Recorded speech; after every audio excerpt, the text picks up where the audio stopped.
Back, everybody. We all know that composting is great for the earth, but most of us don't even know where to get started. Well, the Door County Library has a class coming up on Saturday to help us, and composting expert Laura Jorgensen is here. Good morning to you. Good morning. Well, let's start with what is compost. Sounds basic, but I don't know that everyone knows. Yeah. Compost is basically it's all organic matters. So anything that is made from organic matter can then be turned back into organic matter. Mostly food?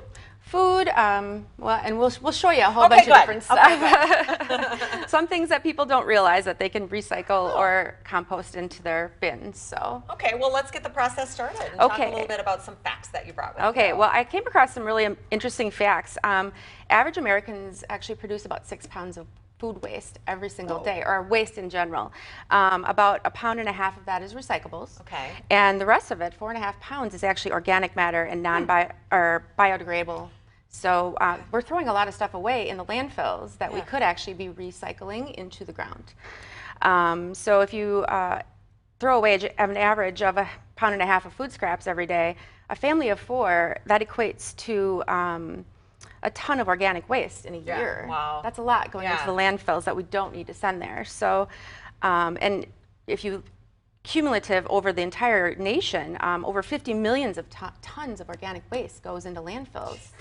That actually, when you compost, it actually cuts that in half. So you get about 21 million tons of compost, and that would actually cover over 5 million acres of land, which would be all the vegetable farms in the entire country, which would eliminate the need for fertilizer. So amazing. I'm a bit intimidated by the process, I'll be honest. Do I need a giant pile outside? Can I do it in a bucket like this? What tools do I need to start, and how do we do it? You know, you can scale it to whatever size. I have a huge garden, so I do a lot of composting. However, if you live in an apartment or a small, have a small yard, you really don't have to dedicate that much space to it.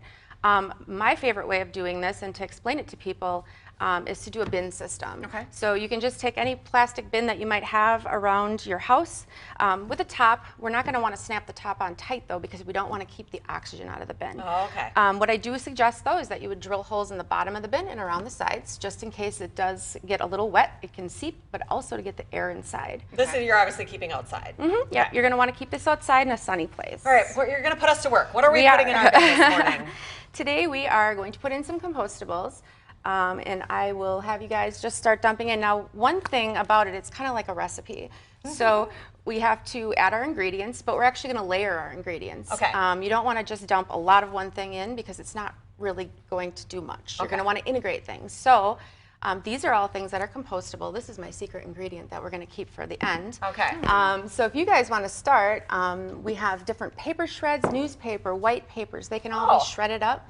Cardboard paper towel. Cardboard. Can I just go ahead? Absolutely. That was actually a paper bag and a toilet paper roll cut up. You'll notice that I do have everything kind of cut up in smaller pieces. I've got the food scraps. That definitely helps the process go along faster. This is some straw. I actually bed my entire garden with straw. That is a really awesome carbon source. Coffee grounds. Coffee grounds. These always just get dumped right in my garden. Same. Okay. Coffee grounds are amazing because they have a lot of acid in, and it brings a lot into the soil that plants need. Wood chips. Sticks, small sticks from your yard. Just break them up into smaller pieces. Eggshells. Definitely. Got to keep up with you. Here. Again, break them up into small pieces. Any yard waste, if you pull weeds out of your garden, have some lawn clippings. Maybe your grass got a little too long and you cut it, and you got a little bit of extra grass laying around. What is that secret ingredient? We got to get to that. I'm doing paper shreds. Paper shreds, that's newspaper and white paper, and wax paper is actually recyclable or compostable as well. One of the things you want to definitely do when you start your compost pile is you want to add some dirt to it already. This is actually finished compost, but there's microbes inside of there, and you need those microbes to start eating everything in the bin. So we're going to want to add that in. And the key to successful composting is obviously this equation, and it sounds a little intimidating, but it's really not that bad. You want to have a lot of brown matter, which is like the papers and the cardboard and the wood chips. Those have a lot of carbon in them.